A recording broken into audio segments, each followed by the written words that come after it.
Welcome to 2 Month Review, the weekly podcast brought to you by Open Letter and 3%, in which we take one giant book, break it down bit by bit, talk about it, have fun, enjoy ourselves. I'm Chad Post from Open Letter Books. I'm joined as always by Brian Wood, author of Joytime Killbox. Hi, Chad. It's so good to be here today. Your books sound more and more like reality every day. That's terrible. I'm sad. But you know what else sounds like reality is our special guest Ryan Chapman's book, Riots I Have Known, which is like appropriately titled for today. Yeah, you can. Well, it's good to be here, and it's really to make money betting on American disorder. Yesterday was a little weird. We were going to record this. I don't know if you're watching this or listening to it. We were going to record on Wednesday, January 6th at 3 p.m. And at 2:45 called that off as the Capitol was ambushed or ransacked. Or to be fair, Chad asked if we should postpone by a day. And I said, no, a book from 1975 on a podcast is more important than a coup attempt on our capital. But I was voted. It's very true. It's very true. So how are you doing, Ryan? Talk about your book for a second. The paperback just came out, right?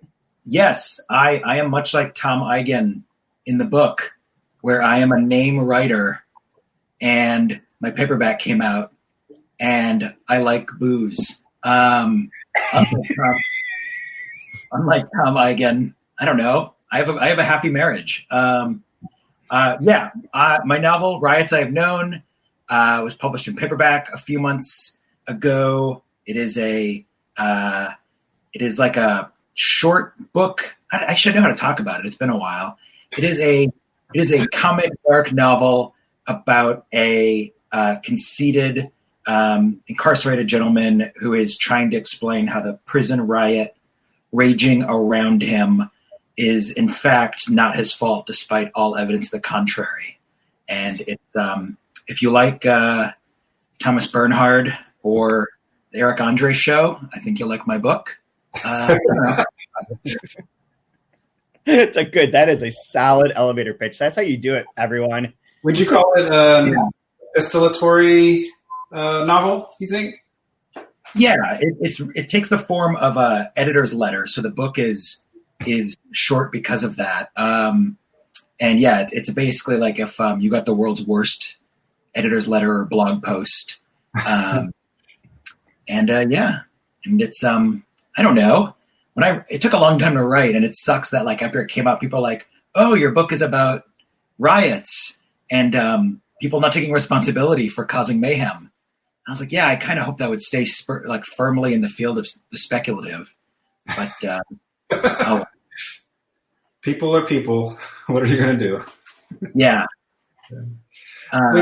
When you wrote, I'm curious, did you mean to write a short novel? Was that kind of the goal setting out, or did it like the energy dissipating? Like, I think I'm good right here, even though it's, because what is it, like 30,000 in the 30,000 word range, would you say?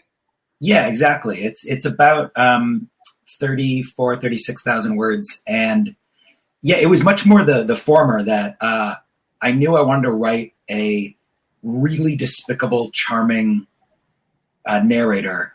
Mm-hmm. And that in order to push that as far as it could go, you couldn't really sustain it for more than 120, 130 pages. Yeah. So that was kind of by design. It just took a long time to find a moment when an editor was like, we could do this, because novella length stuff is really popular, I think, in a lot of countries, but not so much in the US. Mm-hmm. Yeah. Very cool. No, I just like it in contrast to the big, huge, giant crap Chad always likes to publish and make me read. Shorter works are really nice as well, and they have a place in the publishing world. So. Speaking of publishing, I'm going to read you two paragraphs from this section. So we're going over pages 210 through 290, and I wanted to see how these hit home for you. So from page 286 to my two writer friend. Well, what the hell, Marion? That publisher is a fatuous bastard. You know that. He's been sitting on that book for how many years? Blubbering about his loyalty, pretending it was, what did he tell Tom? Very much in print. when the only goddamn place you could find it was a rare book dealer's for $20 a copy after they'd remaindered practically the whole first edition. He didn't know anything about this new reprint until he saw one in a window, and now he's bringing him some attention. He ... Gone, and what about me? What do you think of those 9 years have been like for me? You won't give me anything, though, will you, Jack? The 96th Street tenement when you used to come up there for dinner and we had to wait for him to get his typewriter and papers off the card table so he would eat. Jack, he's still working on that play. He's still rewriting it and changing it and rewriting it and won't let go of it. He won't finish it because he's afraid to complete it himself. I was very curious reading that the other night about A, the remaindered print run version, and B, the never letting things go and being like a generalized mess of stuff, and thought, wow, I have 2 writers on the show this week. This is perfect. Yeah, how did that hit home for you, Brian? No, I'm with my first book was a smaller publisher, so it's just always kind of in print, sort of. So no, I can't speak to it, but the sad thing is, like, that first paragraph kind of sounds a lot like what the writer Kezi Lehman went through with his first 2 books, and he's written about this really recently because Simon & Schuster, Scribner, like, bought back the rights from this, like, cursed editor who, like, strung him along for years and, like, screwed him out of money and all this stuff. And the sad thing is, it's like satire in 75, and then it's like sad reality for some writers still today. But man, it's like I laughed and then I cried and then I, like, put the book down and then I cried some more.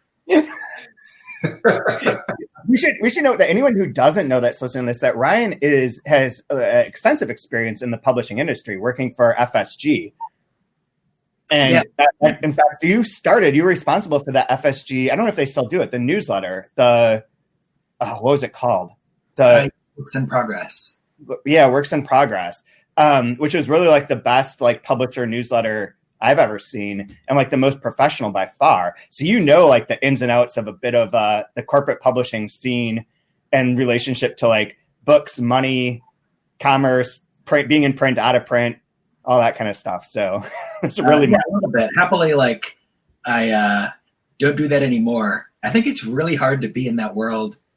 Well, I should say, and this is maybe stuff Chad recognizes, like, you have to kind of re-up your love of literature, like, if you're seeing how the sausage is made, because then, like, this is very much like, we'll talk about this with the essays, like, people really can, it's hard not to confuse, like, the market and books that you love, where you're like, a book no one likes basically sells so well it funds the book that sells like 200 copies that you think is like, that is great and that you love and like is really you think is advancing the form. That is one business model for sure. And that is, like, the main one. So we have a lot to go through. I thought this section, I don't know if I'm going to get your just general take first, but I thought this section was incredibly funny. Like, this was the funniest thing I've read in a while, where I was just, like, crying out loud. I want to do one other reading before we go on. I was like, there's one other part where I was like, this is just literally Curb Your Enthusiasm. Like, this is Curb Your Enthusiasm written in 1975.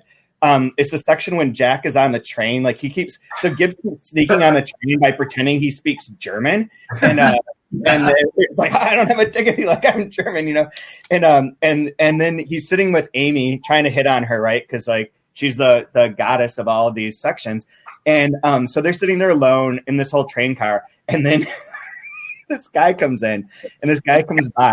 Brushes past a passing trouser leg, black serge all the way up round to the round collar, easing into the seat right in front of them. Well, Christ, what? Why do people do this? Look at the whole front of this car is empty. The whole goddamn car is practically empty. And he comes and sits right. Shh. No, why do people do it? Go into the lunchroom, sit in an empty counter. Some idiot comes in and sits one stool away. What is it? 20 empty stools to sit right beside you. What? And I'm like, that is fucking straight Larry David. Larry David bit. Yeah. But this part was the funniest section that I've read in so long. And so that can be paired with what I think is the most controversial essay of the past 20 years. That's a bold statement. Jonathan Franzen's Mr. Difficult, William Gaddis and the Problem of Hard to Read Books, that appeared in the New Yorker, which is maybe the worst essay that ever appeared in the New Yorker. Oh man, that is like a 50-way tie for last. I was reading this. I was like mordantly offended by how bad this is as a piece of writing, as a logical argument, as like its rationale. Like if you believe in this essay, if you're a professor and you're teaching Franzen and using this in any way, shape, or form, you deserve to have your doctorate removed, like taken away from you. This is really bad. I think this is dangerously bad. And I joked about it, but I do believe that the way that this is constructed in its way of going from one fake straw man to another in this like binary way to position himself in between fake straw man after fake straw man is Trumpism. It is the rise of that sort of rhetoric is in here. This is the same thing. Like you just replace some of this. It's fucking QAnon. No, I mean that's like wait, you Franzen, come at me, all you Franzen people. I will go through. I have extensive notes on how poorly written and constructed. Don't be a prisoner of the moment, Chad. It's bad, but come on. Yeah, I would say confusing bad rhetoric for like extreme causality on your part is itself Trumpism. No, this is the logic of that.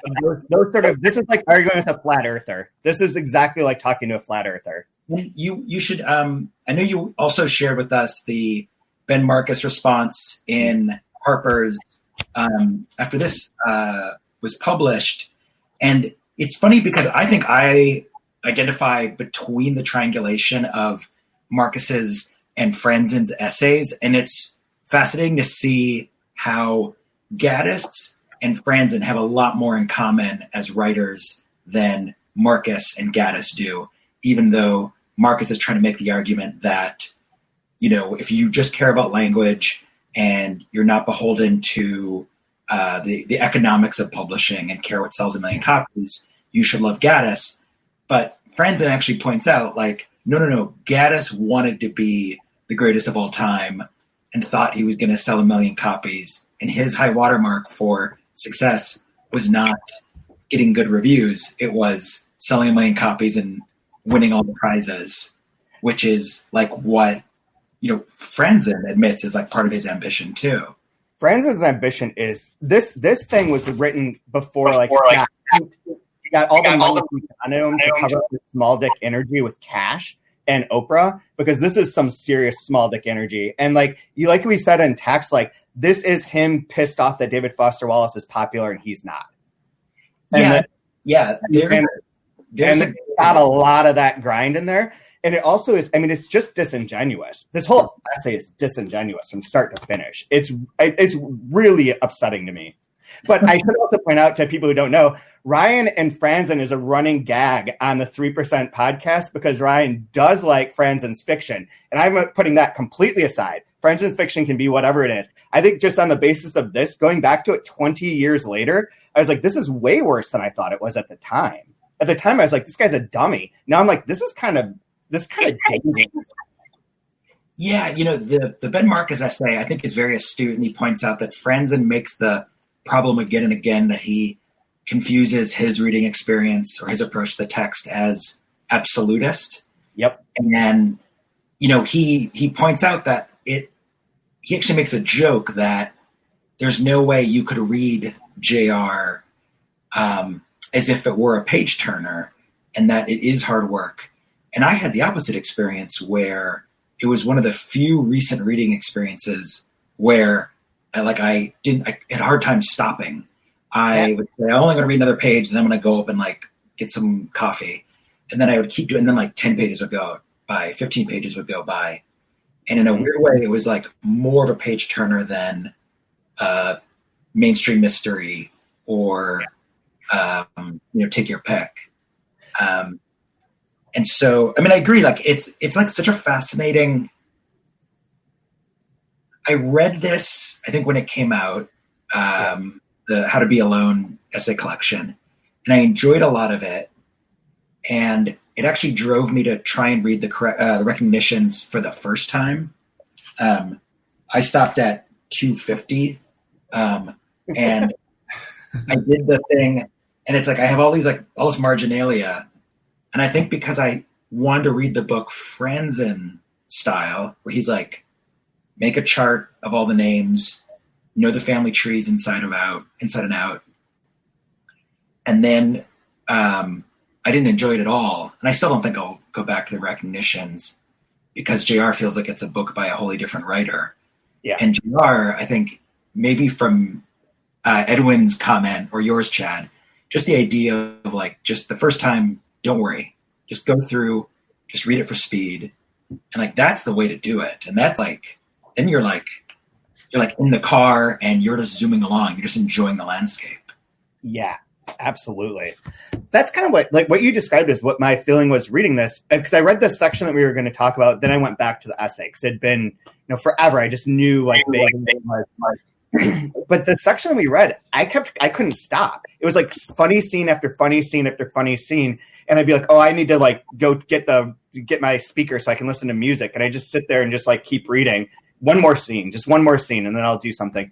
And then I start reading his thing and he's like, oh, it's just so boring and blah, blah, blah. And I gave up. And it's like, this book is so fun. Like, I think Franzen's like anti-fun in this essay, or comes up as being like anti-fun. He's like, he can't even write anything without ranting.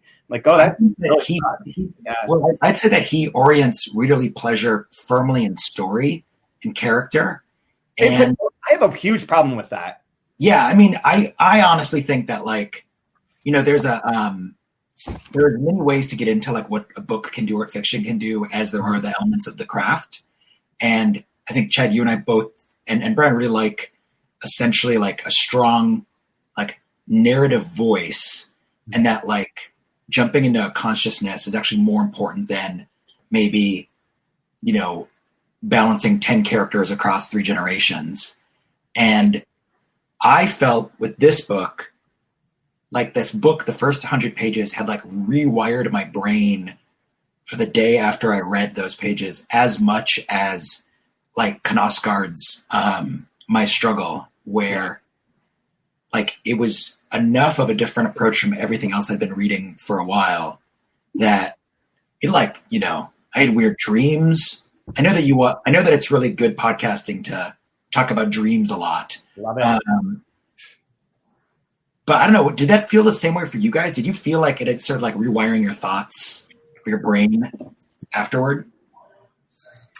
It changes the way I look at other books for sure. There's some books that just have that energy where you go to read something else and it feels lifeless in some ways, where normally it would be like something that's very cinematic, like cinematic realism. It ends up falling a little bit flat because it doesn't have like that spirit in it that this one has, that you get from that voice. But I like that you're mentioning dreams, because even like circling back to the essay with the whole contract thing that he talks about, seems very reminiscent of that camp of like John Gardner, with like your contract with a reader, and that you're supposed to be making this dream for them. You don't want to pop the bubble and ruin the dream. And the way you do that is gliding in nicely with cinematic realism and panning shots and slow fades and ins and outs, versus this, which is noisy and crazy and chaotic and disorienting, and everything is popped all the time. There is no dream, and you live it that way. Is that not a different, like, I don't know, we'll get to the contract thing and the status model later, but I have been having weird dreams, and it is affecting the way I read, and it's affecting in some ways the way I write, where just letting characters just spill and say things, and just let it sound good, and don't worry about is this going to be confusing for someone. Yeah, I think that's one of the false dichotomies that makes this dangerous to me. Is it's anytime you set up these dichotomies, and essayists do this a lot. I mean, it's easy trope. There's this or there's that. There's this, there's A sort of people or B sort of people. And it makes this sort of run. But you feel like there's either status or the contract. But the contract so status writers want to write for art and create great art. Contract writers are writing for the audience. But that's a bullshit term, because there is no singular audience and there's no singular contract that you can have. And then he uses this throughout, where he's like, well, he's not fulfilling the contract because he's not making these characters proper and not making them sympathetic. And these are also like terms that he's not defining and that I would take objection to. I had the experience reading this section the other night, where I felt like these characters we talked about in the first episode with Morrow and with Edwin, about how without interiority, the characters are only their speech. So it's all performative speech, and that's how they're constructed. And so you're so Gaddis is willfully giving up this novelistic tool of being able to go in someone's head and create that interior consciousness that's not being outwardly spoken or outwardly seen. And I had the feeling reading this that the characters are so much more well-developed, and we only learn their development later on. And we learn their development through what people say about each other. That there's a number of occurrences in this section in which someone describes someone else. Like they'll describe JR, and they describe JR as like, you know, the poor shabby kid, and they keep like kind of the Davidoff keeps making fun of him. And how he dresses and all that. But then there's another section where Amy describes someone, and it's like you get the secondary viewpoint by seeing the viewpoints of everyone interacting with each other. And I feel like these characters have always been completely full, but as the reader, it takes you that time to ontologically get to understand them. Yeah, and it's I think I agree with that. And you know, I think the part of the problem with the contract versus status dichotomy, it reminds me a little bit of a lot of the fallacy of Pauline Kael's film criticism, where, you know, she famously would only like see a film once and then be definitive about it. And there are films and there are novels where you are a different reader when you experience it a second time, or you're a different reader if you come to it later in life. And I feel that way about like the writer Tom McCarthy. Like, I felt he was more of a impenetrable, maybe high art writer when I first read Remainder, and then like 6 months later I was complaining about it to a friend, and then she was like, well, what didn't you like about it? And I started saying, and then she's like, those are all the reasons people like books. And I was like, oh, you're right, I love it. And now when I reread it, it's like a pure entertainment. Like the one thing I wanted to kind of bring up kind of about like not having access to interiority is you also don't have access to anyone's like expressions. And, you know, after a while you're like, what do these characters look like? And it kind of started to bug me. And then I had this like possible stoner, like midnight revelation where I was like, well, wouldn't this be what a book sounds like if you let capitalism write a novel? For like, money doesn't care what people look like. Money only cares about like function and what people say to each other, and how that can like then be pointed back towards them, either like increasing their value or losing value. And, you know, when I had that thought, you know, basically, man, I just saw through the bullshit, and like it's been great since then. The other really objectionable phrase I had, aside from in his essay where he has all of his fallacies that he invents, which I found really precious. There's the part where he refers to, so indeed, one defense of Gaddis and his difficulty is that conventional fiction, driven by substantial characters and based on a soul-to-soul contract between reader and writer, what the fuck is that? You cannot use soul-to-soul contract as like a real term in a essay. You can totally my Tinder profile. It's whatever. Just looking for a soul-to-soul contract. Do you think he believes what he's writing in that essay, or is it mainly just to kind of poke a bear and draw up like attention? To me, it just feels more like a character, like Bill O'Reilly when he was on the O'Reilly Factor, or Stephen Colbert, or, you know what I mean, or Howard Stern. Like it feels like it's just a character just to kind of drum up attention and noise, not actually believing what they're saying. There are things I know from that aren't public about Franzen, and a personal experience I had with Franzen that give me every indication that this is exactly who he is. Okay. He is and it might be one phase of it, but it's the petty phase. There's a strong pettiness of like who gets attention and who doesn't. And when he's not getting attention for something, he's very critical in like this babyish sort of quasi-intellectual way, like this is, where he's like, I'm a man of the people, but I'm also smarter than all the people. But, you know, I don't want to be too smart because that's elitist. I'm of you guys. And like, it's it's so infuriating to me because it's just one posture after another. And that's where like, it is facetious to refer to it as a Trumpism thing, but there is a bit of like our blown up rhetoric of today, not just the Trumpism part of it, but like just the overall rhetoric is that kind of thing where it's like one bombastic claim after another and moving between these poles.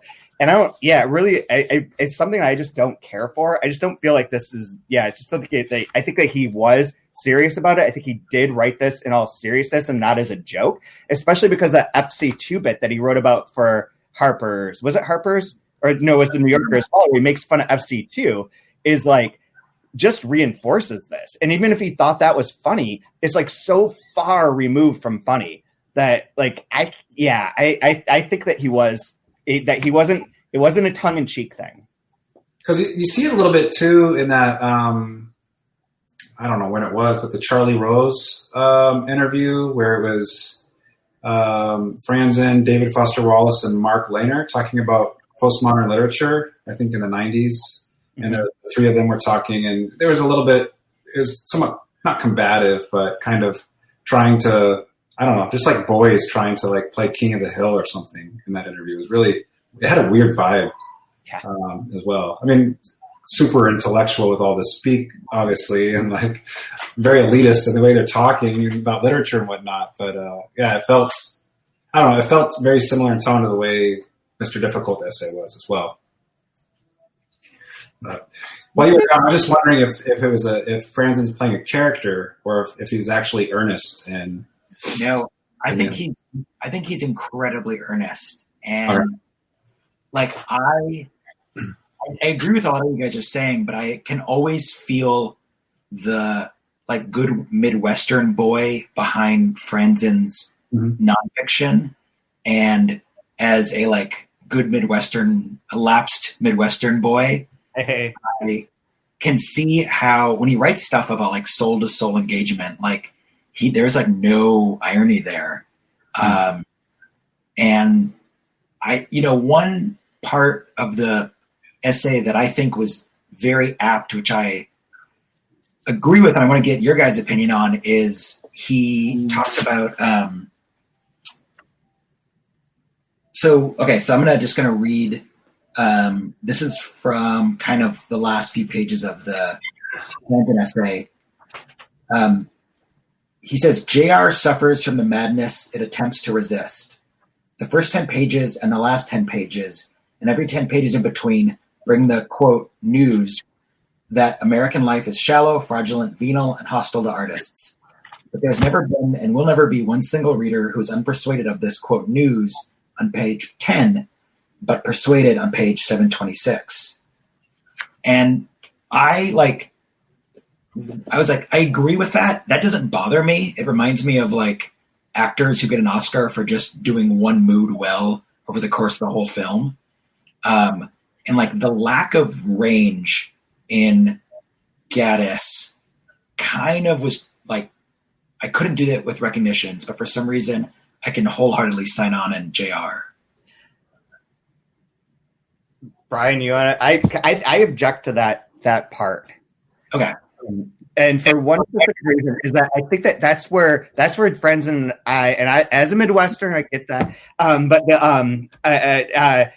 there's no soul in Michigan. That's been proven actually. It's signed. Ghost hunters never go there because ghosts don't even go there. There's nothing in Michigan except for blueberries. Those are pretty good. Blueberries, some cherries, and a bunch of militia. And lots of kill government. Oh God!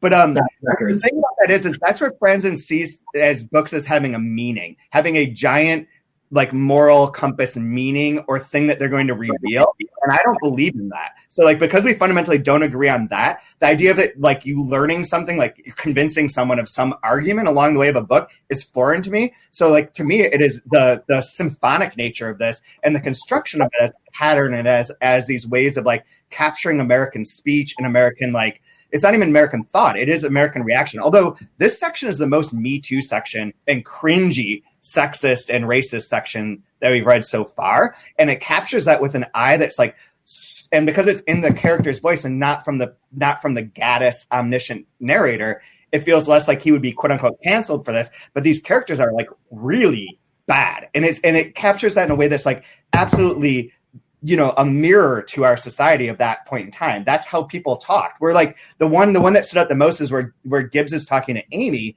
and she's like Annie, that's like Anne, who's Decephalous's wife, who's like, I believe she's Indian. She's like also like she's very Eastern influenced. She's teaching at the school, whatever. I don't know if she's actually Indian. I don't know why I think that, but then he says, and she's sort of like you, but in a cheap edition, a 20th printing of the paperback when things begin to smear. And it's clear that he's talking about like, they keep talking about Amy's looks. Like that's throughout. Like, and she's always sexualized and infantilized. And that seems like a good, the way that Gaddis represents it is like a mirror to the way that language was spoken and how insidious it was throughout that period and throughout all of the periods.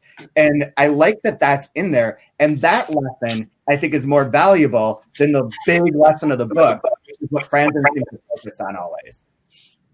Yeah, I mean, I agree that like this, you start to see in this section, I think in the previous section that you guys talked about, that Gaddis is kind of he's clued into how like the ubiquity of sexism in the like blue collar and white collar working place, like during the present day of the book, in ways that like I couldn't imagine it would be like reading in 75, because it still feels pretty modern. And I think the scene that is even more was also cringeworthy is how like Davidoff kept like cornering Amy, Mrs. Joubert, and she's just trying to get from point A to point B. She just wants to see beaten for like 5 minutes. And he won't let her like even finish a sentence. And that kind of casual bullying, he gets very precisely. And I think it'll be interesting to see how this turns in the second half of the book. Because right now he is setting up, I think, the same, like that same scene, whether it's Mrs. Joubert being accosted by people, or some of the other female characters. It's like the secretaries in the Norman's office. Like it'll be interesting to see how he turns it instead of, because there is a lot of repetition now. Where I'm seeing that it works, but I don't know. I mean I don't know, Brian. I want to go back just real quick to the Franzen and the status and the contract idea, because I'm not in Franzen's camp, but I'm not fully in Ben Marcus's either for his response in Harper's.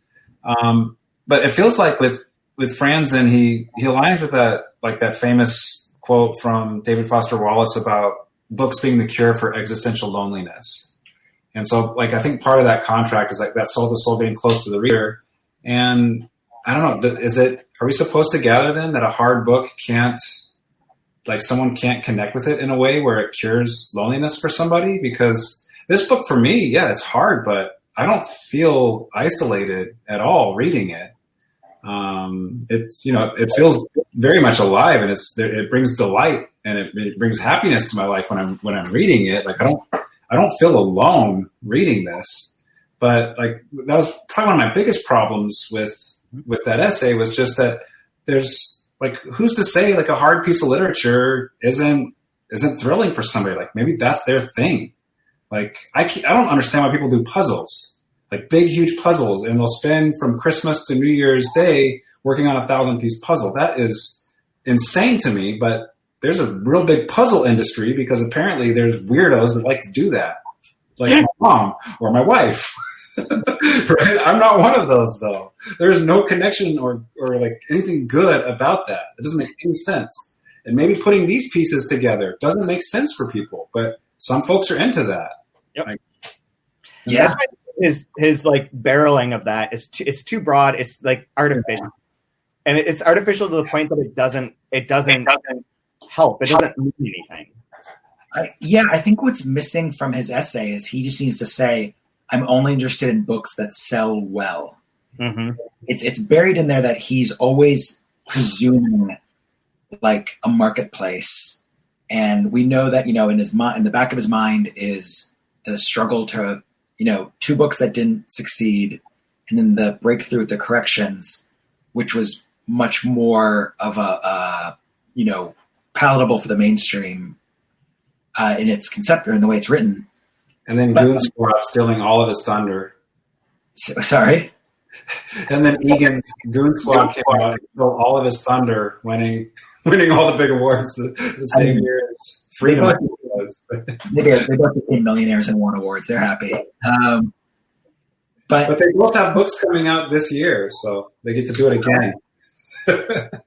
But I think, yeah, what you're saying, Brian, is like, just feels instinctively true that when we think of the books that move us most deeply, it has to be on an individual basis, which kind of by definition sometimes means it isn't touching everybody else that same way.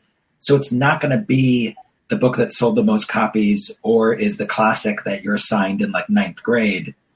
It might be, you know, it's a time and place, but it's also like, yeah, like the DFW idea, the consciousness imbued in the text is the writers, and they're as idiosyncratic as you are as the reader. And so I, you know, really love Mark Lehner and Thomas Bernhard and Bolaño. I would never like force any of their books on some like my wife or my best friends, because I know that like their tastes are different. Yeah. And it'd be like a pretty slim chance they would get, you know, that like deep contact with those difficult works that I get out of it. And they have their own deep stuff, like difficult stuff that they like that I don't. But then it's like, then there's the side effect of that of like the sort of shamefulness to recommending good books, or recommending quote unquote difficult books, because you're like, well, you know, it's weird. You should just read like The Shack. But that which is just as like damning in its own way. Like, we should be able to recommend it and know that you're not going to like everything. People cannot like everything. It's fine. I mean, I want to give a good example of like a recent one where Maro's book sounds amazing, Aphasia, and sounds right up my alley.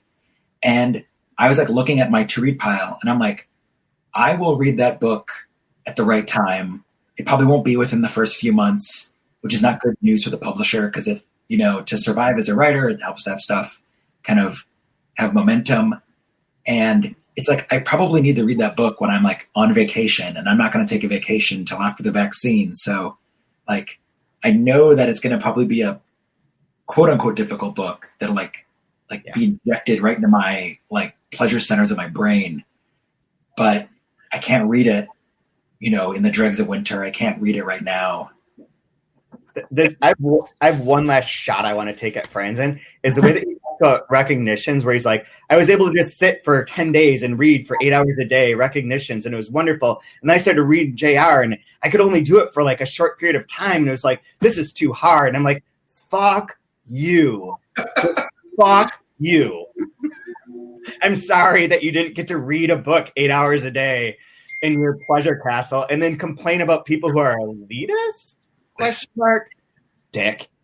It's a long-standing grudge. I mean, he personally insulted me at a conference, at a meeting in front of 50 people. So I have no qualms. I hold grudges about those things. No qualms. You always have to make everything about you. Good Lord. Okay. My scar. This is my scar I'm working through here. It's supposed to be about Gaddis and JR and Ken. Is difficult literature an affront to the reader or not? And you're making it about you, Chad. Jeez. I'm defending my ability to say "fuck you, friends." And Chad, I don't want to burst your bubble. I kind of assume most authors would probably insult you if they met you face to face. Not like that. Oh. Not like that one. That one was special. There were some great connections though from that essay and into parts of this as well. This section. I really liked when he was talking about his work on the train on page 259. She says, "You're writing a book?" She turned sharply, caught her glasses against his dangling hand. "Yes, but it's not finished. I'm a novel? No, it's more of a book about order and disorder, more of a sort of a social history of mechanization and arts and destructive element. Sounds a little difficult, is it? Difficult as I can make it."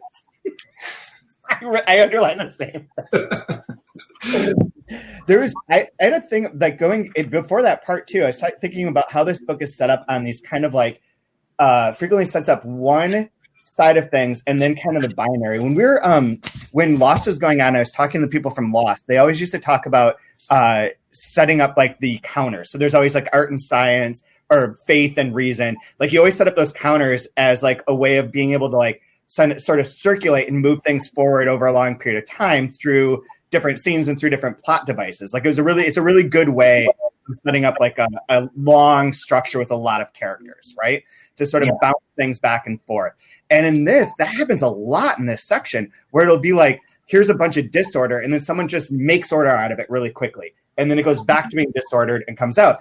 And there's a number of like specific instances I can point to, but the one that I really liked the best was that they're like, "David, what are you doing?" And he's like, "I'm putting out fires, just putting out fires. And all I'm doing is calling people and saying insane shit to them that like sort of almost makes sense, but it's like busy work or busy nonsense, or it's like, where's the captions? Where's Eigen? He's out with the Taiwanese. Tell him to tie one on. Get this out. And it's like just creating a fire. And then you go to Whitehead, the principal, maybe a scene or two later, and Whitehead's like sitting there answering all these phone calls from like the priests and from the general public, being like, "We're so offended by everything that you did." And he's like literally like, "Hold on, I need to answer this. And he's like putting out the fires as well, but from the other side. Like he's not creating them. And this seems to come up a lot in this book where it will have like one little thing will trigger off. You'll see it again in the next scene, but as kind of its opposite side of things, or with it sort of resonates. And it does have that kind of leitmotif musical like counterpoint to it.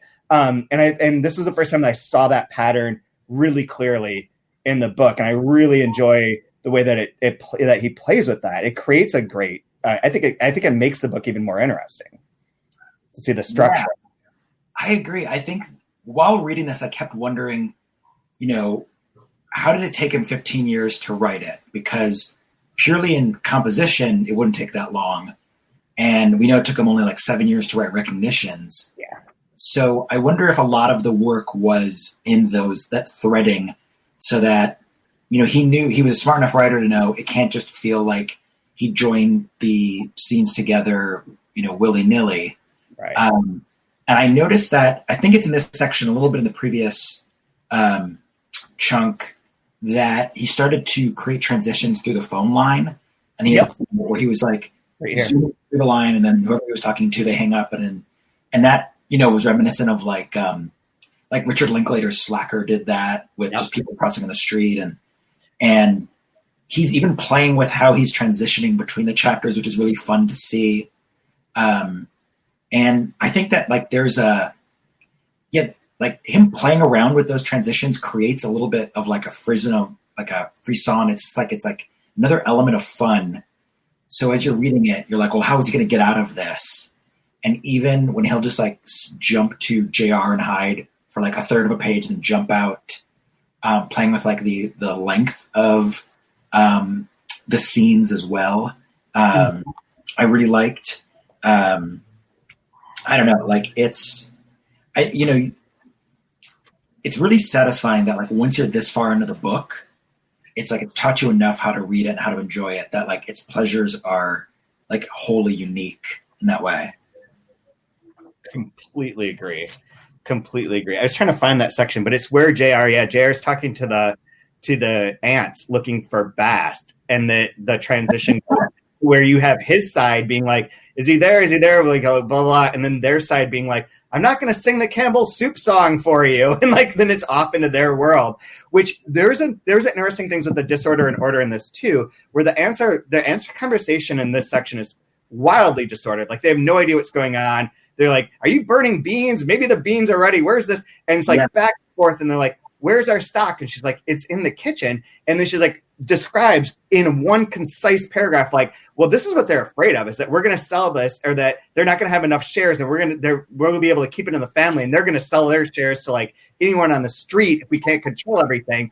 And then they're afraid of the same thing. And it's like, boom, there's your plot in like one concise paragraph, made order out of everything that's gone on. Best going to sell the stocks, all the like other pieces of this all came together in like one quick little paragraph. And it happens with Davidoff too, where he finally explains like their cobalt and their problems and all that stuff, like becomes really clear, really quick. And where Beaton comes in and he's like, look, why did you give them the fucking bylaws? Now we've got this class action lawsuit and you just paid them $1,000. Like, you're an idiot. Now everyone's going to come in here and sue us. Don't you understand? And it's like, oh yeah, all these little bits that we heard, all this like ephemera, all these little pieces that we've been privy to and laughing at and sort of getting, like when he ties the knot, it's like a revelation in a way. And it creates that order really quickly in these little moments. And I felt that was happening a lot here too, where we're getting to that point where you start to like knot together that first act so that you can then move on to like what's going to be the next stage of this. Yeah, exactly. I think the thing I kept thinking through this section is, I think Gaddis in the Paris Review interview or somewhere says that like it was important for him that JR is not a genius, that he is just an 11 or 12-year-old boy of average intelligence, and that when he intersects with, like when his curiosity intersects with all of these powerful people, the only way that he could accrue all of this money is if the people are either, you know, maybe like older and, you know, aren't as sharp as they used to be, like the aunts, or they are extremely incompetent and overburdened, like Davidoff and Beaton, or they're just like egomaniacal monsters, like Cates, like the governor. And I think, you know, this goes back to like, it's no surprise, you know, whatever, capitalism is bad, whatever. But like, you know, what I really admire, and you guys talked about this in a previous episode about Rick Moody pointing out how important it was that Gaddis had a lot of experience in corporate America. It's like, this is something that like, he's the rare writer where he gets right the, like, what it's like to be in an office full of guys who are promoted far above their competency level, you know, and how everyone's just like clinging to their jobs and mishearing things and being like, class, he was in his class. Oh, he's a class action lawsuit. Oh, we're fucked. And like, that happens so often. It happens so often. It reminds me of a lot of bits of the corporate side of this reminds me of when we used to have airports and you'd overhear those guys on their Bluetooths, like talking about spreadsheet or whatever the fuck they're talking about back at the office. And it always like half makes sense, but half also feels like they're just making up any number of things and that it's all busy work. And that it's all like kind of like, oh, we kind of know someone, yeah, she's got to get that presentation, get that deck ready. Like it's all like a little bit off and a little bit invented and a little bit like nonsensical, but everyone's like, oh no, we got to take this really seriously because the second we don't, everything's going to fall apart into chaos. And you always feel like they're on that high wire, like just barely there. I had a question that I wrote in the middle. This is the first time I ever wrote notes for this podcast. Usually the write notes in here as if someone's going to like find my books 100 years from now and be like, wow, look at that genius underline. And this time I just started writing notes to myself of like, ask them about this. And when Hyde's there and talks to Davidoff over the phone and then leaves, it's like, why the fuck was Hyde in the office? What's he doing there? And then like realize that he's the salesman, but like he still had no function there. He goes then to like the to the school and is like, oh, we're going to send over all those washers and dryers. Got to get this big sale going. Yes. Yeah. No, that's a good question. It's seeming like the cast of characters in the school and then the cast of characters in the corporation are more and more enmeshed in ways that feel unrealistic, but they obviously, it's like a function of the plot to come, where I was like, wait, Gibbs both teaches and is a 5% shareholder. Mrs. Joubert is a teacher. No, wait, clarify that real quick. Gibbs is a 5% shareholder of General Box, not of Typhon. Oh, okay. Of the paper of the roll company, the player piano company, because he helped create some of the patterns. And part of when he left, he gets the 5 shares of the stock. So his 5 shares are not with the family. All the rest are with the family. and then he becomes a teacher. So what is the connection between, but the play, this is going to sound so bad. I don't want to devolve into like plot questions because I'm sure I could just Google this and the answer's there. No, I don't think so. I mean, it might be, but like, that's kind of what the point of this should be too. So like, cause I think a lot of people have a lot of questions and I do too. And I don't feel like I'm an expert in this, and trying to puzzle them out is fun. Because the connection between then Gibbs and Norman, we can see. So so Norman runs the player piano company. Mm-hmm. His wife is Stella. What is the connection between the piano company and Tryphon? So far, there isn't. Oh, okay.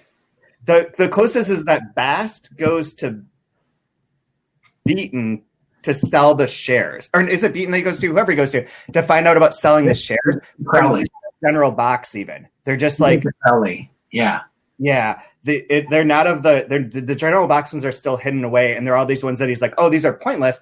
And then that was one of those fun parts. So I'm thinking about this like flipping of scenes. That scene, the guy is like, these are worthless. You could just wallpaper bullshit. And then he's like, here's JR's portfolio. And the guy's like, this is junk. What does this even mean? He's like, oh, he wants to collect all of these. And he's like, this is nonsense. Hangs up, next scene, calls someone who's like, I can get rid of all of that crap that you have. I've got a buyer. Give it to me. Like the nefariousness of this and that is kind of like flipping happens a lot in this section. Ah, yeah. Another example of it was where, who is it that comes in? Decephalus comes in to the principal's office, and Whitehead, who's the principal and the owner of the bank, Whiteback, he goes in and he's like, how come you're not approving my mortgage? I want to get this house, blah, blah. And he's like, well, because your house is like structurally unsound.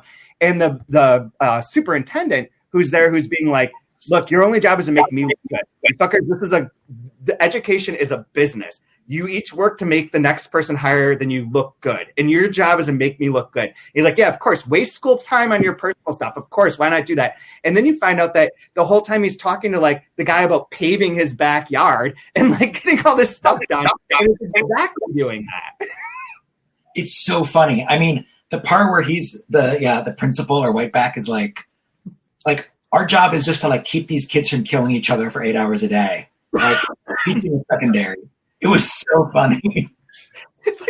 It's like so true. Unfortunately, that was one where I was like, "This is like The Wire." Like these are all these. Yeah. Could I ask, like, do you guys? What do you think of? So now, what is your feeling about like the role of the children in the book? Obviously, JR is the center, but like. There are a lot of children in the book, and they're kind of interchangeable, right, between like Eigen's family and the Decephalus kids and whatnot. But like I don't know if it's gonna like grow as a theme, but they like inject just like pure play into it, and they haven't really like been drawn into the plot these other ways. They're. In some ways, I see them as a foil to a lot of the other characters. Every time JR is in a scene, it feels so pure. And there's something beautiful about his scene. Like, they're just so, like, honest and earnest. And it's just really beautiful. And then everything around him is just so chaotic and noisy and ugly. And I don't know, I think it might kind of reflect that back to kind of show and lampoon how insane like unfettered capitalism is, and like how just off the rails it is, and just like as we've been saying, urban decay, how hard it is to be an artist, how to bring beauty into this world, and so like you have a wonderful, beautiful child, and instead of Mozart and music, it's using the payphone to broker deals. You know what I mean? Like that's where their beauty is going to go. Maybe it's that. I don't know. But that's kind of the feeling I'm getting right now. Okay, this might take a second, but there's 3 kids that come to mind as you say that I'm curious how they might relate to this idea. Not just yours, Brian, but yours, Ryan, about what their role is. So you have Gibbs's daughter, who he's not allowed to see, who he tries to see, and his wife is like, no. she's going to a dentist appointment, but he just desperately wants to see her and spend time with her.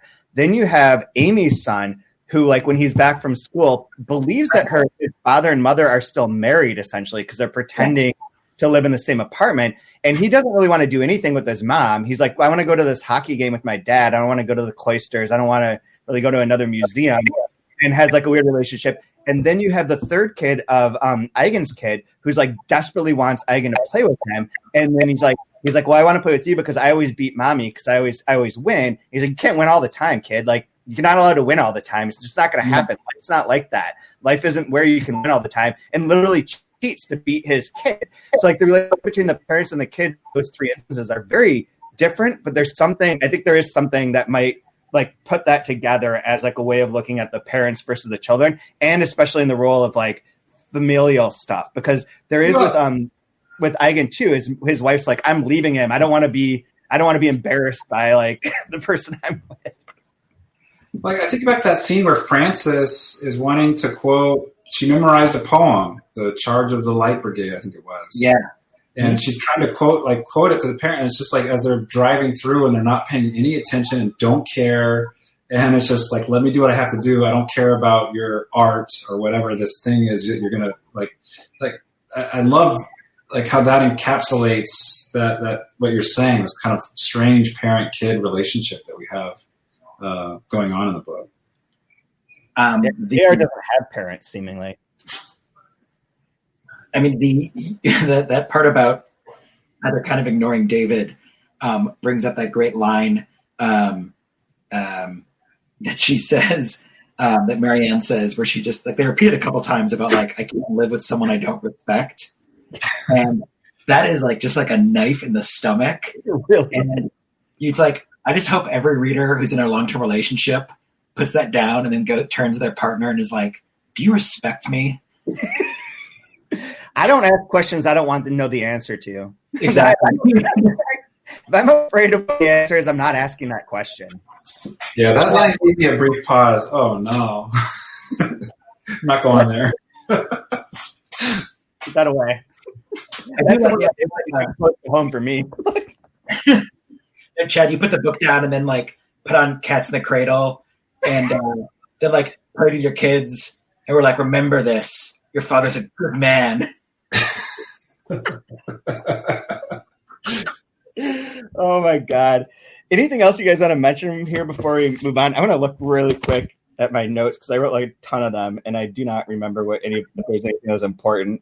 There was one other one that I want to point out is in my parallel/flipping is the way that business interacts with the media versus the school, where they're trying to put out their PR release and they're trying to get ahead of the story and decide which side they're going to be on based on what's happening. And the school is like, they're like, don't fucking talk to the newspaper. And he's like, oh, but it wasn't a problem. They were just really high. And he's like, no, don't tell the newspaper that they're really high.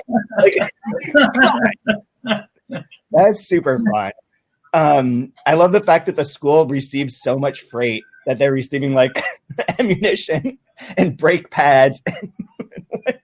I feel so bad for Leroy, this poor janitor who's like having to like move all this shit around for JR.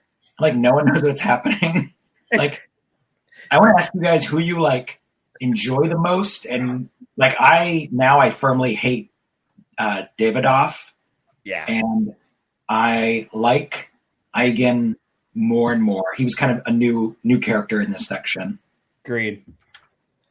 There was the Davidoff thing that I was going to mention when you were talking about when he's talking to Joubert and he's like cornering her is also where he's like, hey, don't you have any black kids in your class that we have a picture of that we can put in our annual report? Color touch this up a little bit. Like, and that struck me as like, not only like gross, but also like, yep. Yeah. I mean, that's like those kind of comments are modern. I like Gaddis wrote this in 1975, and I remember like in my undergrad, our admissions office had making those conversations, being like, my friend was black, and he was like, oh yeah, they call me every 6 months and want me to be in a group photo. And like, it's still going on. Oh man. Anyways, do you guys have a favorite line from this section? You read a few of them. I think the part about I can't live with someone I don't respect. T-shirts. There's one other thing I was going to say. I have another connection. So one of the things with Gibbs that's going on in this that I thought was really, like, it's a throwaway bit, but I wonder if this is the connection, is that he finds the ticket on the ground of the betting ticket at the post office, I believe. And he's like, oh, it's going to be great because, like, as long as I make it through till Friday, because I'm going to cash this in. And then they're like, no, you've got the days wrong. He's like, son of a bitch. Like, this is worthless. But that reminded me of Ulysses, because there's the whole running thing through Ulysses where they make the bet off of the mistaken, overheard mistake from the paper. And the guy goes and bets on that horse and wins the long shot odds and wins all the money over the course of that one day. And it reminded me that exactly, where it's like, instead of like the chance coincidence leading to success, and here the chance coincidence leads to like nothing, because you don't even know what day it is. Like, it's just detritus in this case. That it's like, this could go into the whole, is it Norbert Wiener? The information theory over what is nonsense, what is noise versus what is signal, and like how to create redundancies to know what that is. And in fiction, that comes up a lot. And in here, that's one of those noise parts that's just noise. Whereas in Ulysses, that noise becomes a signal later on. I'm going to stop talking about that. Anyway, Brian, you have a favorite line? Again, there's a bunch in this. I love the scene with the police showing up for the suicide. That was so good. I want to go on 212, spilling over to 213. Outdoors, sir. Out of doors. Just what is it you do, Mr. Bast, outside of being a business representative, as your card has it? I'm a composer. I compose. Music? Yes, you see, I want to get some outdoor interest, Mr. Bass. These indoor pastimes breed a sort of not the healthiest state of mind. He popped a small pill into his mouth and snapped the cap on the bottle. Best medicine there is. Yep. My last favorite one is when Anne's talking to Gibbs. So Anne intercepts him, and she's talking to him for a second about Bast. And he's like, oh, yeah, they got rid of him because they sabotaged his lesson. Or she's like, they sabotaged the lesson. And Jack's like, did you see it? And she's like, Jack, I didn't have to see it. The minute they see talent and sensitivity, they sabotage it and call it technical. It's not just him that they're after. It's all of us. Anybody creative scares them, Jack. Maybe you don't know it, but they're after you too because you're talented and creative. I can tell just by your hands. She sees the one nearest her to her leaving the curb. Just your fingers, the strength of character in your thumb. Look. And he's like, yeah. I got to go to catch the train. He's trying to pull away. And she's like, no. He's like, Mrs. Dessat. And she's like, no, Anne. Hey, Jack, because I'm a talented woman who's never been allowed to do anything. Jack, I'll be home later. Maybe we could get together and talk. It's like, that's what I'm saying. Maybe because I'm a talented woman who's never been able to do anything. I was like, oh yes. Love it. I like later in that same scene that Brian was talking about, I love how Crawley is like, oh, I could see paying you $200. Yeah. I'm like, Bass is so stupid. He doesn't understand what's happening. He's like in his own world. Oh man. Okay. Well, thank you very much, Ryan, for coming on. Good seeing you guys. Thank you for having me. It's always fun. Go buy the book. All of them. All of the books. Every book. Okay, guys. Talk to you soon. All right. Bye, Ryan. Really good to see you, man. Yes. Good to see you guys. You should